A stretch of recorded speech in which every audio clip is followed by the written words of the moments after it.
अस्सलामुअलैकुम किवें हो गाइस। हसदे रहो ते वसदे रहो। रब तुहानू देवे ढेरों खुशियां आमीन सुम्मा आमीन।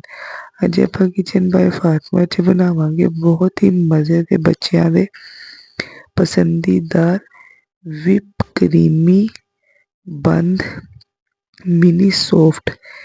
बिस्मिल्लाहिर्रहमानिर्रहीम। हाफ कप पानी लिया वा, नीचे अपने आंच चलाई हुई है चूल्हे दी। हाफ कप दूध लिया वा, एदी अपने दबानी वाली। 4 ਤੋਂ 5 चम्मच मैं लिया बटर दे, 3 ਤੋਂ 4 चम्मच लिया मैं देसी घ्यो दे। ਇਹਦੇ ਵਿੱਚ ਹਾਫ ਕੱਪ ਮੈਂ ਐਡ ਕਰਤੀ ਹੈ ਚੀਨੀ ਤੇ ਇਹਦੀ ਆਪਣੇ ਇਹਨੂੰ ਆਪਾਂ ਅੱਛੀ ਤਰ੍ਹਾਂ ਦਵਾਣੀ ਵਾਲੀ। ਜਦੋਂ ਆਪਣੀ ਵਾਲੀ ਆ ਗਈ ਇਹਦੇ ਵਿੱਚ 1 ਕੱਪ ਮੈਂ डालता मैदे ਦਾ। पहले हाफ कप डालिया फिर मैं हाफ कप। जिस तरह ਇਹਦਾ ਪਾਣੀ ਜਜ਼ਬ ਹੋਇਆ ਇਹਦੇ ਵਿੱਚ ਮੈਂ 2 ਤੋਂ 3 ਚੁਟਕੀ बेकिंग पाउडर ਦੇ ऐड ਕੀਤੇ ਆ। ना मैं मीठा सोडा ऐड करना वा, ना मैं चम्मच भर के, ना मैं चम्मच ज़्यादा, सिर्फ 1 चुटकी। नहीं तो डालना नहीं क्योंकि आपाने ਇਹਦੀ ਫਲਾਵਟ नहीं करनी, ਇਹਨੂੰ खमीन नहीं बनाना। सिर्फ आपाने ਇਹਦਾ इस तरह करके अपनी हथ की मदद ਨਾਲ अच्छी तरह गुंदना वा। उस तो बाद आपाने अंडे का ब्लैटर लैके ਉਹਦੇ ਵਿੱਚ 1 अंडा ऐड किया, ਉਹਨੂੰ मिक्स किया। फिर आपाने 2 अंडे एक एक करके फिर ऐड करने आ।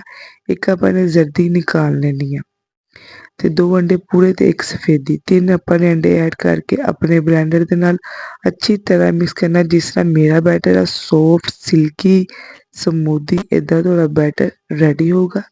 फिर तुसी अगला प्रोसीजर अपने शुरू करना वा। ठीक है, अपने आ वाली कैप लेनी है, ਉਹਦੇ ਨਾਲ ਆਪਾਂ ਨੇ अपने गोल गोल बंद रेडी कर लेने हैं। छोटे छोटे मिनी इन्ने खूबसूरत रेडी हुए शाइनिंग वाले इन्ने प्यारे। तुसी भी जरूर ट्राई करनी है ते अपने बच्चों के नाल इंजॉय करना वा। जिहदी आपां ने एक जर्दी निकाली सी वो आपां ने अच्छी तरह बीट करके अपने ब्रश की मदद नाल अपने डो ते लगा लेना वा। मैं बनाया वा पतीले दे अंदर, तुसी भी इस तरह ही पतीले दे अंदर बनाना, पतीले च बना लो, वैक्यूम च बनाना। तो इस तरह करके मैं अंदरों कटिंग करके ये अंदर विप क्रीम डाली। उस तो बाद आइसिंग शुगर वो ऐड करके ਇਹਦੀ खूबसूरती निकाली है ਤੇ ਆਪਾਂ ਨੇ डिश आउट करता। ਤੁਸੀਂ भी इंजॉय करो ਤੇ ਆਪਣੇ ਬੱਚਿਆਂ ਦੇ ਨਾਲ शेयर करो।